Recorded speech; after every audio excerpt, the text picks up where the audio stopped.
Em 1912, um funcionário de seguros insone escreveu, numa única virada de semanas, a história de um homem que acorda transformado em um inseto monstruoso. Ele não imaginava que esse romance seria um dos mais lidos do século XX. Não é um conto de terror, é um espelho, porque a pergunta que a metamorfose faz não é o que aconteceria se eu virasse um inseto, mas algo bem mais incômodo. O que sobra de mim quando eu deixo de ser útil para as pessoas que dizem me amar? Se você já sentiu que seu valor para quem está ao seu redor dependia do que você produz, do quanto você rende, este vídeo é sobre você. Vamos abrir o livro mais kafkiano de Kafka, capítulo por capítulo, símbolo por símbolo, para entender por que, mais de 100 anos depois, Gregor Samsa continua acordando todas as manhãs dentro de cada um de nós. A transformação.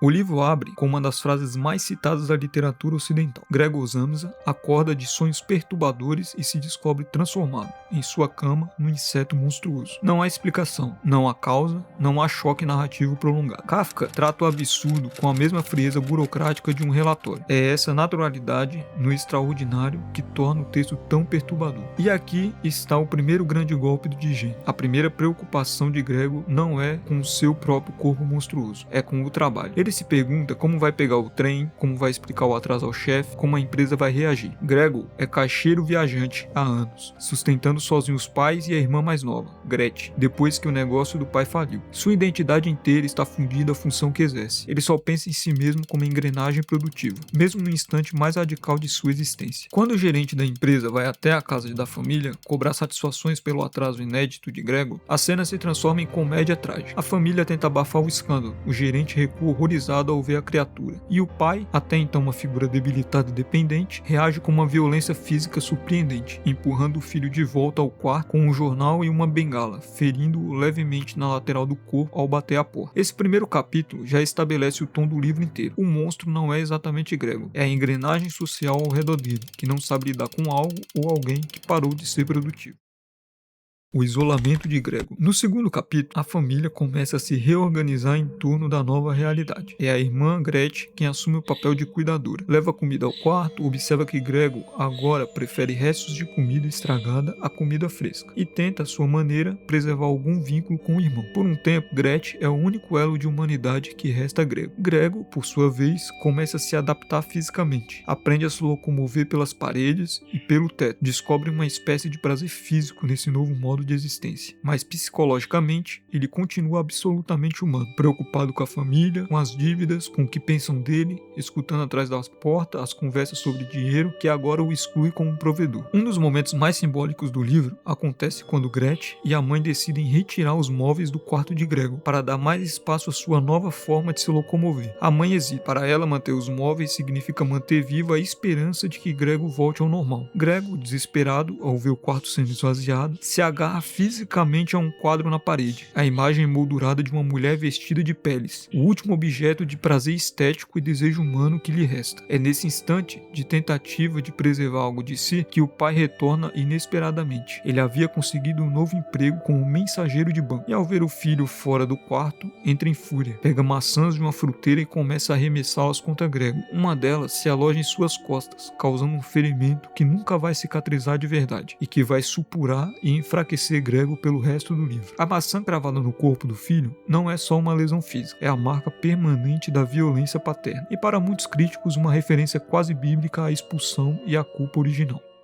O desfecho. No terceiro e último capítulo, a ferida causada pela maçã nunca cicatriza completamente, deixando Gregor cada vez mais fraco e limitado. Ao mesmo tempo, a situação financeira da família se deteriora. Sem a renda de Gregor, todos precisam trabalhar. O pai como mensageiro, a mãe costurando, Gretchen arranjando um emprego como vendedora. A família, paradoxalmente, começa a ganhar autonomia exatamente quando perde seu antigo provedor. Para complementar a renda, os Samsa alugam um quarto a 3 hóspedes, figuras solenes e exigentes que passam a dominar literalmente o espaço da casa. Numa noite, Gretchen toca violino para os hóspedes na sala. A música atrai Gregor, que se arrasta para fora do quarto, atraído por algo que ainda reconhece como beleza, como alimento espiritual que seu corpo de inseto não pode mais nomear, mas sua mente ainda anseia. Os hóspedes, ao avistarem a criatura, reagem com nojo e ameaçam ir embora sem pagar, alegando as condições abomináveis da casa. É nesse momento que Gretchen, antes a cuidadora, mais dedicada, profere a frase que sela o destino do irmão. A criatura precisa ir embora agora, ela não pode mais ser tratada como grego. Isso não pode continuar sendo chamado pelo nome dele. Ouvindo o próprio veredito da família, Gregor se arrasta de volta ao quarto. Na madrugada seguinte, ele morreu sozinho, em silêncio, quase como um ato final de aquiescência, como se sua própria consciência concordasse que não havia mais lugar para ele no mundo dos vivos. A empregada encontra o corpo seco e descarta sem cerimônia, como lixo. O capítulo final do livro pertence à família, não a Gregor. Libertos do peso de cuidar da criatura, os Amsa tiram um dia de folga, pegam um bonde até o campo e, pela primeira vez no livro, projetam um futuro. Percebem que Gretchen cresceu, floresceu fisicamente, está pronta para o casamento. A vida recomeça para os que ficaram, e o livro termina, deliberadamente, sem nenhum luto visível pela morte de Gregor. Alienação do trabalho e capitalismo. A primeira leitura temática que vale aprofundar é a mais óbvia, e talvez por isso a mais esquecida. A Metamorfose é, antes de tudo, uma história sobre o que o trabalho faz com a identidade de uma pessoa. É uma das imagens mais precisas já escritas sobre o que hoje chamamos de esgotamento profissional. A incapacidade de separar quem você é do que você produz. Karl Marx, décadas antes de Kafka, já havia descrito o conceito de alienação do trabalhador. A ideia de que, no sistema capitalista, o trabalhador se torna estranho ao próprio trabalho, ao produto de seu trabalho, aos outros trabalhadores e, por fim, a si mesmo. Kafka não cita Marx diretamente, mas literaliza essa ideia de forma quase didática. Gregor se torna, literalmente, uma criatura estranha a si mesmo, no exato momento em que deixa de ser útil ao sistema produtivo que organizava sua vida. Essa é talvez a camada mais atual do livro. Mais de 100 anos depois, numa cultura que ainda mede valor humano por produtividade, por desempenho, por entrega, a Metamorfose continua perguntando: o que sobra de você quando para de produzir? Corpo, identidade e o não humano. Um dos aspectos mais inquietantes de A Metamorfose é que Kafka nunca tira de Gregor a consciência humana. Ele pensa, sente, racionaliza, tem vergonha, tem desejo, tem medo, exatamente como antes. O que muda é só o corpo, e é exatamente esse descompasso entre mente humana e corpo monstruoso que produz o horror mais profundo do livro. Não o nojo do inseto, mas o aprisionamento de uma consciência inteira dentro de um invólucro que ninguém mais reconhece como humano. Essa cisão entre identidade interior e aparência exterior permite leituras que vão muito além do trabalho ou da família. Se Gregor pensa, ama, sofre e racionaliza como humano, mas é tratado como verme por sua aparência, o livro sugere que a humanidade talvez nunca tenha sido uma questão de forma, e sim de reconhecimento social. A família deixa de ver Gregor como humano, e não porque ele parou de pensar como um, mas porque parou de parecer um. É uma ideia desconfortável, mas central. Kafka sugere que a humanidade que atribuímos aos outros é em parte uma decisão social, que essa decisão pode ser retirada de alguém mesmo que nada internamente tenha mudado.